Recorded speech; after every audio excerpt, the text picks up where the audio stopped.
नमस्कार, जय जय राम, जय श्री राम। मेरे प्यारे सभी दर्शकों, हम सभी को पता है कि माँ बेटे का जो रिश्ता होता है ना, कितना पवित्र रिश्ता होता है। लेकिन आज की इस वीडियो में मैं आप लोगों के सामने कितना ज़बरदस्त मैं किस्सा लेकर आया हूँ कि एक बेटे ने अपनी माँ के साथ में वो गुनाह कर देता है जो उसे करना ही नहीं चाहिए। उस माँ बेटे का पवित्र रिश्ते पर दाग लगा देता है। फिर उस बेटे ने जब अपनी माँ के साथ में ऐसा गलत काम कर देता है जिसे देख करके अगल बगल के लोग हैरान तो होते ही होते हैं, यहाँ तक कि पुलिस भी हैरान हो जाते हैं। वास्तव में क्या एक बेटा अपनी माँ के साथ में इस हद तक जा सकता है? यह कहानी बहुत ही ज़बरदस्त और ज्ञानवर्धक भी कहानी है, इसलिए आप इस कहानी के अंत तक अवश्य ही बने रहिएगा। तो चलिए देरी किस चीज़ के, ये जो माँ का नाफरमान बेटा है ना, इसके मैं वाक्य को शुरू ही कर देते हैं। तो एक बार की बात है कि एक परिवार, जिस परिवार में केवल मात्र एक ही बेटी और एक माँ रहती थी, उसके सिवाय परिवार में कोई था ही नहीं। एक लड़की जिसकी इकलौती एक माँ, बेचारी उस लड़की के बड़े ही सपने थे, बड़े ही ख्वाहिशें थे। उसको भगवान ने खूबसूरती भी दिया था, किसी चीज़ की कोई कमी तो नहीं रहती। माँ थी, बाप नहीं थे, हर तरीके से खुशामद से रहती थी। लेकिन उसकी माँ के पास में इतने सारे पैसे नहीं थे कि वो अपने बेटे की ख्वाहिशों को हर तरीके से पूरा सके। बेटी को सपने बड़े होते थे, लेकिन क्या करे, माँ की मजबूरी और माँ के पास पैसे नहीं थे। अब उसके पास कुछ ऑप्शन जरूर थे कि हाँ, वो उसके पास भगवान ने खूबसूरती दिया था, अगर वो अपने खूबसूरती का नाजायज फायदा उठाए तो काफ़ी अच्छे खासे पैसे कमा सकती है, कोटे पे जाकर तबाह बन सकती है। क्योंकि उसको कोई बोलने वाला और माँ के खिलाफ जाना बहुत सी आम बात होती, क्योंकि उसे गरीबी, बहुत पैसों की ज़रूरतें थी। लेकिन वह दूसरा तरीका उसके पास था कि हाँ, उसके सुंदरता के जाल में अगर किसी बड़े अमीर इंसान को, अमीर लड़के को फंसा ले तो फिर जो है वो जो काम कर सकती। या तीसरा जो तरीका है कि वह खूबसूरत तो थी, लेकिन वहाँ पर उसकी खूबसूरती काम नहीं है कि वह अच्छी खासी पढ़ाई लिखाई करे, सब कुछ करे और फिर वह अच्छी खासी नौकरी करके उसके पास पैसे आ सकते हैं। तो उसके पास ऑप्शन तो ज़्यादा थे, लेकिन पढ़ाई करने के लिए पैसे चाहिए थे, पैसे तो थे नहीं। अब बच्चे उसके पास दो ही काम, या तो अपनी इज्जत दांव पे लगा दे, या तो फिर किसी अमीरजादे लड़के को अपने जाल में फंसा। तो फिर जो है माँ ने से वह कही कि देखो माँ, मेरी शादी जहाँ पर भी करना, जिसके भी साथ भी कर दो, वो गरीब नहीं होना चाहिए, चाहे जैसा भी हो। क्योंकि हमें पता है कि पैसे यदि नहीं है तो हम कुछ भी अपना जीवन सही से नहीं चला सकते। इसलिए खूब पैसे वाला, खूब अमीरजादा, क्योंकि मेरे जो सपने, मेरी ख्वाहिशें, हर चीज़ को मैं माँ पूरा कर सकूँ। माँ ने कहा ठीक है बेटी, अगर मौका मिलेगा इस तरीके से तो पता चल ही जाएगा। और फिर जो है उसके यहाँ एक रिश्ता आता है कि एक लड़का है जो बहुत अमीर है, लेकिन उसकी शादी तो हुई थी, उसके बाल बच्चे तो अभी नहीं हैं। लेकिन शादी होने के कुछ ही महीने बाद जो है उसकी बीवी जो इस दुनिया से चली गई, मर गई है। इसलिए वह जो है, अगर उससे कहो तो हम तुम्हारी शादी विवाह करने की बातचीत करें। तो उस लड़की ने कहा ठीक है, उसके पास पैसे तो है ना, उसके पास धन दौलत है ना, अमीर है ना। उसने कहा हाँ, पैसे की कोई दिक्कत नहीं, उसके घर में नौकर चाकर सब काम करते हैं, बस तुम एक बार अगर तैयार होगो उसके साथ शादी करने के लिए तो फिर मैं बात करूँ। तो उसने कहा ठीक है, बात करो। फिर जो है उस लड़के के यहाँ पर जाती है। फिर जो है जब इस लड़के ने इसकी फ़ोटो देखा, इसके चित्र को देखा, तस्वीर को देखा, तो वास्तव में वह मोहित हो जाता है। ये लड़की कहती कि चाहे जैसा भी हो लड़का, उससे हमसे नहीं मतलब, बस उसके पास पैसे होना चाहिए। फिर जो उस माँ ने अपने उस बेटी की शादी, जितना उसके पास हैसियत था, अपने अनुसार जो वह कर देती है। लेकिन जब ये लड़की यहाँ पर थी तो कभी ज़्यादा पैसे का मुंह तो देखी नहीं थी। यह लड़की काफ़ी खूबसूरत तो थी, और जब वास्तव में अपने शादी वाले लिबास के कपड़े में जब पहनती है ना, तो उसकी खूबसूरती में चार चांद लग जाते हैं। लेकिन शादी होने के बाद जब वो अपने घर को जाती है ना, अपने पति के घर पर जाती है, तो जैसा उसका उम्मीद था कि मेरा पति जो अच्छा भी होगा, चाहे जैसे भी, उतना बदसूरत भी नहीं होना चाहिए। लेकिन जब वह अपने पति को देखती है तो वास्तव में जितना नहीं होना चाहिए उससे अधिक हो जाता है। वह सोचती कि अगर मेरी उम्र जो 20 साल है तो चल ठीक है, मेरे पति की उम्र जो 30 है 32 है तो चल ठीक है, इतना तो चलता है। लेकिन अगर कहीं उससे ज़्यादा बुरा होगा तो मैं कैसे सर्वाइव करूँगी। और जब अपने पति को देखती है तो वास्तव में उसका उम्र जो 35 साल के ही आसपास में था, लेकिन वह 35 साल की उम्र में होते हुए भी उसका शरीर के ढांचे से ऐसा लग रहा था कि वह 50 साल का बुढ़ा है। लेकिन करे तो करे क्या, वह चेहरे से भी खूबसूरत नहीं था। अब वह कहती कि अब मैं इसके साथ में कैसे गुजारा करूंगी। लेकिन क्या करे, चल ठीक है, कोई बात नहीं, इसके पास पैसे तो हैं, धन दौलत है, किसी तरीके से मेरे को मैनेज करना ही पड़ेगा।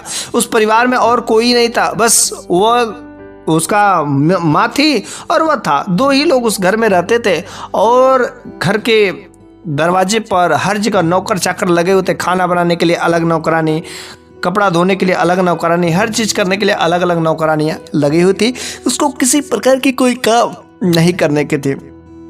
लेकिन जो वह बेटा शादी करके आता है तो वह अक्सर शुरुआत के समय में वह जो माँ की ही बातों को मानता था। मैं जैसा कहती थी कि वैसा ही करता था। तो वे सोचती थी, घरी देखो ना, ये माँ का अपना कितना गुलाम है, कि ये कितना भोला भाला है, कि माँ जो अनपढ़ है, गंवार है, सीधा साधा, वह उसकी बातों में उसकी गुलामी करता है, हर चीज़ों को मानता है। और मैं तो होशियार हूँ, उससे जवान भी हूँ, खूबसूरत भी हूँ, और मैं इसको अपने बस में कैसे नहीं कर सकती। क्योंकि उस समय वह अपनी पत्नी को उतना ध्यान नहीं देता था, बल्कि वह माँ की बातों को मानता था।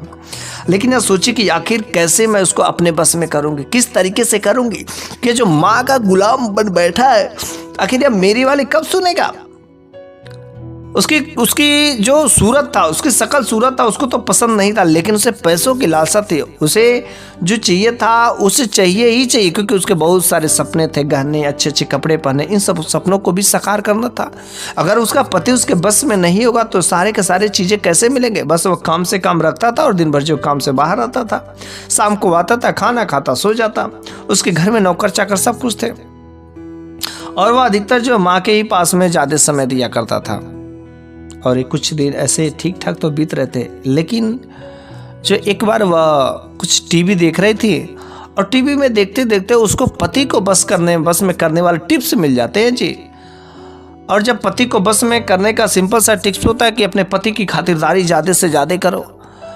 अब जो वह उस दिन से, जब पतिदेव हमारे, उसके जो पति जब घर पर आते हैं तो अपने पति के लिए खाना लाती है, पानी लाती है, कपड़े धोती है, सब काम वो खुद करती है। लेकिन अगले ही दिन जो उसकी सास माँ ने कह दिया कि देखो बहू, इस घर में जो नई नई बहू आती हैं वो जो अपना काम खुद करती, खाना बनाने वाला काम। तो उस बेटे ने कहा ठीक है, अगर माँ ऐसी करी तो कुछ दिन तो तुम्हें खाना बनाना ही पड़ेगा। अगर तबीयत ठीक है, अच्छी खासी हो तो खाना बना सकती हो। फिर जो सास माँ की आज्ञा को तो भाई पालन करना ही पड़ेगा। फिर वो अगले दिन से नौकरानी नहीं बल्कि वह खुद ही तैयार करने लगती है, खाना खुद बनाती है। वो खाना तो बनाना नहीं चाहती, वो मन ही मन सोचती कितने सारे ढेर सारे धन दौलत पैसे किस काम के लिए रहेंगे, भला मैं घर के बहू हो और बहू होते हुए मेरे को खाना बनाना पड़े। लेकिन सारे के सारे काम करते हुए भी वह अपने पति का ख्याल हर तरीके से करती थी।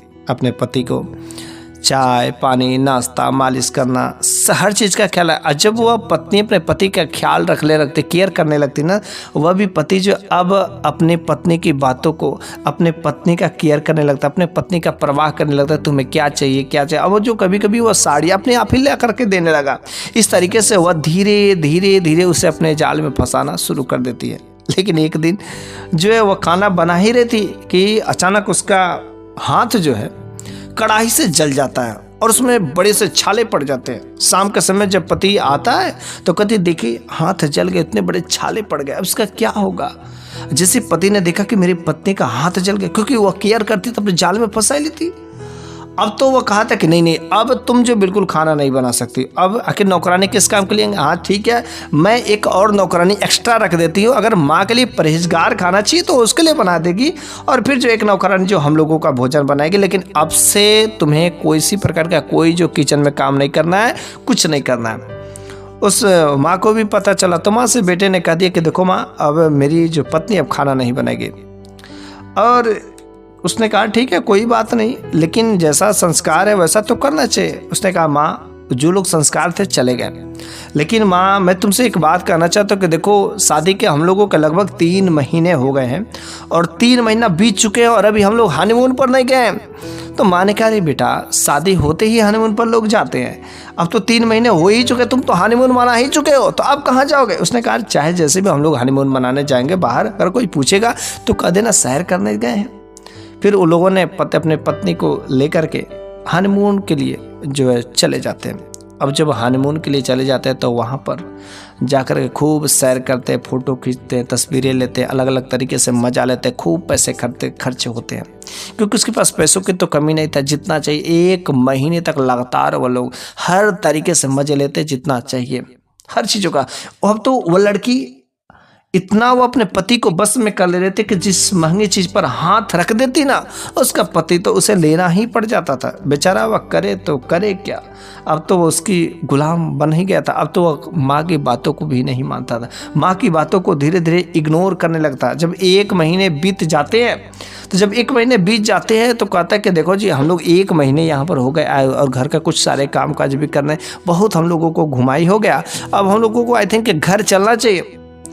तो वह अपने पत्नी को लेकर के घर चले आते हैं और काफ़ी पैसे भी खर्च हो गए रहते हैं। लेकिन उसके कुछ ही दिनों बाद जब वह घर पर लौटते हैं तो उसके कुछ दिनों बाद ही उसका सालगिरह था। तो इसको तो अपने काम में बिजी था, कुछ याद नहीं आता है, बल्कि सालगिरह क्या है, क्या चीज़ है। लेकिन रात के समय में एक बार जब वह पति काम पर आता है तो उसने याद करा ही दिया, करे जी शायद आपको पता है कि नहीं पता, अरे हम लोगों का खास दिन आने वाला। उसने कहा, कौन सा खास दिन? मेरे को तो कुछ याद नहीं। उसने कहा, अरे याद करिए कौन सा खास दिन है। तो पति कहता, अरे सोने दो ना, मेरे को काफ़ी थकान हुई है। उसने कहा, नहीं आपको बताने पड़ेगा आखिर कौन सा खास दिन है। तो पति ने कहा, अरे मेरे को नहीं याद है तो तू ही बता दे। तो पत्नी को तो बस यही मौका था। उसने कहा, देखिए जी, हम लोगों का शादी के बस 10 ही दिन बचे और पूरे के पूरे 1 साल हो जाएंगे, और जब 1 साल हो जाएंगे तो आखिर सालगिरह तो मनाएंगे ना, और इस बार मेरे सालगिरह पर आप मेरे को क्या गिफ्ट देंगे? उसने कहा, अगर जो समय आएगा, जो मेरे को अच्छा दिखेगा, वो मेरे को ले लेंगे, क्या दिक्कत है? उसने कहा, नहीं मेरे को कुछ नहीं चाहिए। मैंने एक जो ज्वेलरी शॉप में मैंने गई थी और वहाँ पर मैंने देखा है कि एक जो है हार वाला सेट है, बहुत शानदार, उसके साथ में जो कुछ चूड़ियाँ भी हैं, और मेरे को वही चाहिए, वो गोल्डन वाला। उसने कहा, इतना कास्टली है, बहुत कास्टली सेट है, ऐसी बातें मत करो। अभी जो है हाल ही में अभी हम लोग टूर से आए हैं, वहाँ पर घूम कर के आए, वहाँ पर काफ़ी अच्छे खासे पैसे खर्च हो गए, अब उन पैसों को तो कमाना भी तो पड़ेगा। बस वो लड़की बहुत ही जिद्दी थी और वह कहती कि अगर मेरे को चाहिए तो चाहिए, वरना मैं कुछ करूँगी नहीं। फिर से वह गुस्सा करके बैठ जाती। 1 दिन हो जाते, 2 दिन हो जाते, पति से सही से बात नहीं करती है, गुस्से में ही बोलती है। सास कहती है, अरे बेटा, तो अभी तो हाल ही में घूम कर के आए हो, अपनी बहू से भी समझाती है, कभी तो हाल ही में इतने सारे पैसे खर्च करेगा, तुम्हारे पीछे देखो ना कितने सारे पैसे खर्च कर रहा है। अब महंगा मोबाइल दे दिया, महंगे महंगे घड़ी है, कितने जो सारी महंगी साड़ियाँ हैं, इतना तो तुम्हें दे रहा है ना, लेकिन उसे कुछ कमाने के लिए भी तो मौका दोगे। यह बात जो ना सासू को जो बहुत ही खलती थी कि इस पैसे को देखो कैसे जो मेरी बहू है व्यर्थ में खर्चा करवा रही है। लेकिन कहीं ना कहीं इस बहू को, अर्थात जो लड़की शादी के बाद बहू बन करके गई थी ना, उसको अपने सास से जलन था, क्योंकि सास हर चीज़ को रोकना चाहती थी, और जब यह उसको जो रोक नहीं पाती थी और अपने पति से उस चीज़ को करवा लेती थी, अपने सास को दिखाना चाहती थी कि देखो मैंने काम कर लिया। और ठीक जब वह टूर पर गई थी, घूमने गई थी, तो उसके सास ने मना किया था, और उसके बावजूद अपने पति के कहने पर जो वहाँ पर चली गई थी, और फिर जो महंगे महंगे साड़ियाँ, महंगे महंगे होटल में खींच खींच करके फ़ोटो दिखाई सास के कि मैं वास्तव में आपने जो कहा वैसा नहीं किया, मैं जीत गई। और इस तरीके से वह अपने आप को विनर साबित करती थी। और फिर अब तो बात आ गई वह ज्वेलरी का महंगा सेट खरीदने का। अब औरतों का जो सबसे जो है पसंदीदार चीज़ होता है, अब उसे चाहिए तो चाहिए। अब तो वो घर में गुस्सा होकर के बैठ गई, पति से बात नहीं करती, सही से कोई काम नहीं करती।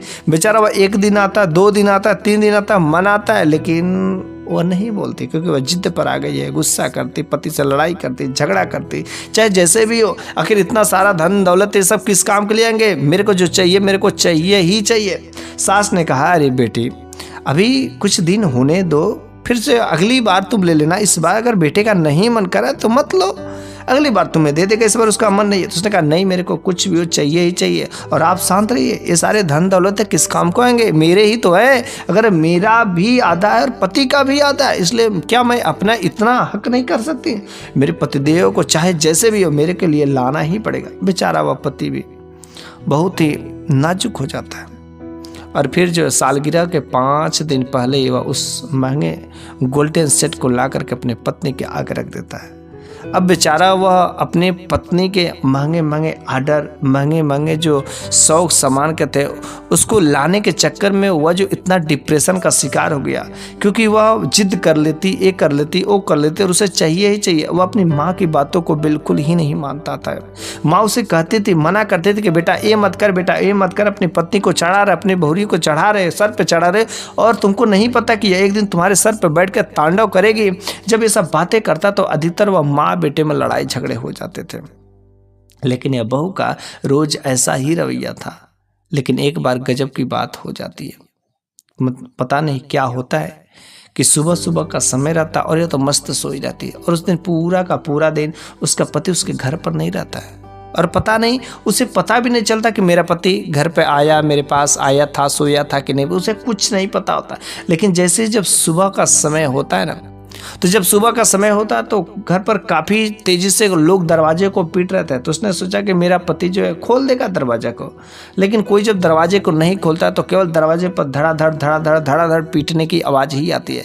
लेकिन जैसे जब पीटने की आवाज़ आती तो जब दरवाज़ा खोलती तो चीज़ों को देख कर के हक्का बक्का ही रह जाते। उसने देखा कि अगल बगल के गाँव मोहल्ले के जो लोग हैं सरासर मेरे घर के अंदर प्रवेश करते जा रहे हैं और किसी को ढूंढ रहे। मैंने पूछा, अरे किसको ढूंढ रहे, क्या बात है, किसको आप लोग ढूंढ रहे? उसने कहा तेरे को नहीं पता है कि तेरे पति ने क्या किया? अरे तेरे पति ने वो कर्म किया जो नहीं करना चाहिए। अरे अपने माँ के साथ में बहुत ही गलत कर्म किया। उसने कहा, अरे क्या किया है, कहाँ गया मेरे पति देव, आखिर कहाँ गए? कुछ समझ नहीं आता कि आखिर पतिदेव, मेरे पति जो है रात भर गायब थे, कहाँ थे, और मेरे पति मेरे घर के अंदर नहीं थे। लेकिन लोग जो है, यहाँ तक कि पुलिस भी वहाँ पर आ चुकी थी। पुलिस और अगल बगल के लोग घर का एक एक कोना जो छानते मेरे पति को ढूंढ रहे थे। मेरे को समझ नहीं आ रहा था कि आखिर मेरे पति ने आखिर ऐसा क्या काम किया उस माँ के साथ में। फिर जो है उस गांव वालों में से एक महिला ने उसको गाली देते हुए कहा, करे तुमको नहीं पता, तुमने ही तो सारा कामकाज किया है, तेरा ही तो हाथ है, तू भी उसमें मिली जुली है, अभी भी मौका है, तू भी भाग जा, वरना कुछ होने जाने वाला नहीं, तेरे को भी सजा मिलेगी। वह कहती, करे जब मैंने कुछ किया ही नहीं तो मैं भागी क्यों? फिर जो है पुलिस ने कहा, करे तेरे को नहीं पता है, अरे तेरे पति ने अपने माँ के साथ में बहुत ही गलत काम किया है और अब लोग थू थू कर रहे हैं। आज के बाद किसी माँ को अपने बेटे पर भरोसा ही नहीं होगा। तुमको पता है तुम्हारे माँ ने क्या, तुम्हारे बेटे ने क्या किया है, तुम्हारे पति ने अपने माँ के साथ में क्या किया है? अरे तुम्हारे बेटे ने, तुम्हारी जो पति है ना, उस पति ने अपने उस बूढ़ी माँ को छत पर से धक्का दे दिया, और छत पर से धक्का दे दिया, जाकर देख रोड पर वो पड़ी है, और देख उसने क्या काम किया। और फिर वह भाग गया, पता नहीं कहाँ चला गया। लेकिन जब फाइनली रिपोर्ट है तो उसने कहा कि इसमें सारा का सारा जो कसूर जो है मेरे पत्नी का है। फिर जो है पत्नी को भी जो है जेल खाने ले गया और वहाँ पर पति भी पकड़ा गया। दोनों लोग जेल खाने में डालते हैं, लेकिन वह पति जो है सारा का सारा कसूर जो है अपने पत्नी पर डाल दिया रहता है। क्योंकि कुछ दिन पहले जो है वह पत्नी जो है टीवी में एक सीरियल देख रही थी और सीरियल में उसको इतना बढ़िया ज्ञान की बातें मिली थी। और वह माँ भी अक्सर कहा करते थे, अरे तू जिस जानवर को पाले ने, तुम मेरे बेटे को जानवर बना के रख दिए और तेरे को नहीं पता है कि यह जानवर आज मेरे को काट रहा है और कल तेरे को भी काटेगा। और टीवी में जो बात सुनी थी कि वास्तव में अगर कोई जानवर को पालता है तो वह जानवर तो हमेशा दूसरे को काटता ही काटता, लेकिन कभी उसका मूड खिसक गया ना, मूड सनक गया ना, तो वह जानवर तुम्हें भी काट सकता है। इसलिए जानवर पालने से बेहतर है कि उसको पालो ही मत। इसलिए वो माँ हमेशा कहती थी कि तुम मेरे बेटे को जानवर बना दी, मेरे बेटे को जानवर बना दे, मेरे बेटे को जानवर बना दी। और देखो आज जानवर तो अपनी माँ को काटा ही काटा, उसने अपनी पत्नी को भी नहीं छोड़ा। अब उसकी बात याद आने लगती है। वह भी उस जाल में फंस चुकी थी, लेकिन चूंकि उसके पास पैसे थे, सारा का सारा दोष जो अपने पत्नी के ऊपर ठेल दिया था। अब वो अपने सहारा के लिए किसको बुलाए? ना तो उसका कोई भाई था, उसकी माँ बस थी। अब वो माँ कैसे बचा सकती? उसका कोई बाप नहीं था, उसका अगल बगल कोई भी सहायता करने वाला नहीं था। लेकिन यह जो सारा का सारा गेम हो रहा था ना, बस उसकी जो ख्वाहिशें थी, उसके जो ज़रूरतें थी, अपनी ज़रूरतों को, अपने ख्वाहिशों को बस वह पाने के लिए जिद पर थे। बेचारा दिन भर वह डिप्रेशन में रहता। आखिर वह अपने पत्नी की कैसे खुश रखे। वह अपने पत्नी को खुश रखने के लिए एक एक तरीके के ख्वाहिशों को पूरा करता था, जिसकी वजह से वह कर्ज में भी चला गया था। और बस उसी ख्वाहिशों को पूरा करते करते माँ से झगड़ा होने लगा। और माँ से झगड़ा होने के चक्कर में छत पर थोड़ा सा ही धक्का दिया था और वह माँ के शरीर में इतना हिम्मत नहीं था कि वो अपने शरीर को रोक सके और छत पर से गिर जाती है, वह मर जाती वहीं पर। फिर जो है अब तो उसने अपने पत्नी को जेल में बंद करा दिया। फिर जो अपने बेकसूर साबित होकर के जेल से बाहर निकल आया। जेल से बाहर निकलने के बाद उसकी पत्नी को पूरे के पूरे 2.5 साल की जो सज़ा सुनाई जाती है। 2.5 साल तक जेल में रहने के बाद जब अपने पति के घर पर जाती है ना, तो पति कहते करे तेरे को मैं तेरे साथ में रहने से बेहतर है कि मैं बिना पत्नी का रहूं। नहीं चाहिए तेरा साथ। अरे तेरे साथ में रहने से मेरा दिमागी टेंशन बढ़ गया, मैं डिप्रेशन का शिकार हो गया था और आज मैंने अपनी माँ को ही खो दिया। अरे इससे बेहतर था कि मैं अपनी माँ की ही बातों को मानता था। मेरी माँ कितनी अच्छी थी, कितनी भोली थी, कभी उसने कोई गलत काम नहीं सिखाया। मैं हमेशा मस्त पैसे कमाता था, किसी चीज़ की कोई कमी नहीं होती थी। लेकिन तेरे आने के वजह से आज मेरी माँ भी मुझसे दूर चली गई। नहीं चाहिए तेरा साथ। फिर उसने मेरे को तलाक दे दिया और फिर वह तलाक दे करके वह जो है मस्त अपने जीवन गुजारने लगा, क्योंकि तलाक तो उसने दे ही दिया। मेरा तो क्या होगा, क्योंकि मेरे को तो मेरे करने का फल मिल गया। मुझे अपने घर पर जब मैं माँ के साथ में रहती थी कभी मैंने पैसे का मुख नहीं देखा था, लेकिन यहाँ पर इस घर में आते पैसे देखते ही मेरे जो मन चौड़ा हो गया और फिर मैं एक एक चीज़ का ख्वाहिशें करने लगा। लेकिन आज उसी का नतीजा मेरे को भुगतने को मिला कि मेरे पति ने मेरे को जो है तलाक दे दिया। और अब मैं कहाँ भटकूं, मेरी उम्र भी ज़्यादा हो गई, अब मैं किसके पास जाऊं, कौन मेरे को स्वीकार करेगा। एक तो मैं जेल से भी थी और मेरे को कौन शादी करेगा। अब तो मेरा जीवन बिल्कुल ही नरक बन गया। वो अपने पति से बार बार जो विनती करती कि मैं ऐसा गलती नहीं करूँगी, ऐसा गुनाह नहीं करूँगी, लेकिन उसने कहा नहीं चाहिए मेरे को तेरा साथ। उसने अपने घर से लात मार कर उसको घर से बाहर भगा दिया। फिर वह आखिरकार करे तो करे क्या, जाए तो जाए का। वह दर दर भटकती रही, दर दर भटकती रही। उसकी माँ के शायद बद्दुआ जो उसको लग गई, उस बहू को भी लग गई और बेटे को भी लगी थी, क्योंकि बेटे ने वो गुनाह किया था। उधर जो बहू जाती है और फांसी लगा करके एक पेड़ से मर जाती है, लेकिन इस बेटे पर भी उसकी कुछ बद्दुआएं लगती है। लेकिन उससे पहले जो एक साधु बाबा ने उसे बता दिया था कि देखो बेटे, तुम्हारी जो माँ की आत्मा है तुम्हें चैन से रहने नहीं देगी, इसलिए बेहतर है कि तुम भगवान की भक्ति व भगवान की पूजा पाठ करो। अपनी माँ की आत्मा की शांति के लिए तुम भगवान से प्रार्थना करो। अगर तुम्हारी माँ की आत्मा को शांति मिलेगी तो तुम्हें जीवन में बहुत सफलताएं मिलेगी।